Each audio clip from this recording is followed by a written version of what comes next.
Alright, so now that we know COUNTIF, what we can apply multiple conditions in the COUNTIF formula?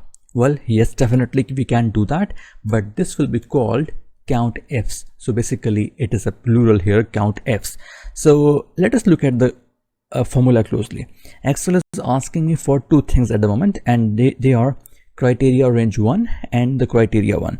So Excel is asking me what is the range where I want to apply a criteria. So my range here is brand name, and what I want to do with the brand name, the criteria that should be met is best choice brand. And now I will press comma, and now Excel is asking me for the criteria range 2, that on which range I want to apply the second criteria. So my range should be this one for this, because I want to apply on the retail price.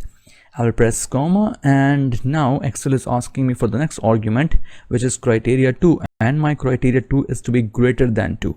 So I would apply the inverted commas, and I will say greater than 2, close the inverted commas, close the bracket, and press enter.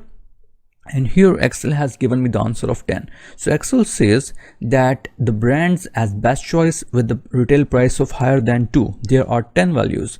So let us go up there and let us check. So we already have selected the brands, best choice is already sorted, so we don't have to filter it. Let us apply retail price, and I would say greater than 2. Okay, and here we have with best choice. If I can count for you, all of these values are greater than 2, and if I can count here, you can see here that the count is greater than 10. By the way, if you can't really see that on a screen, don't worry, there are the source files available that you can download, and then you can practice along with me, so that way you can actually see on your Excel file that what is mentioned. So I hope that will be helpful, and that is how the control Fs will be working. So I will go back here. I will first of all have deleted the filter. I will go back here, and now what I need to do is that I want to copy paste the cells to all the cells below, and for that, first of all, I should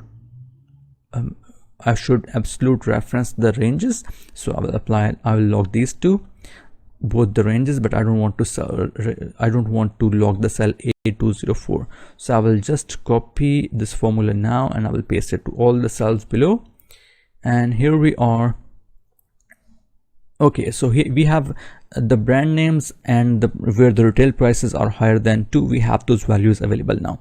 I hope this COUNTIFs is interesting.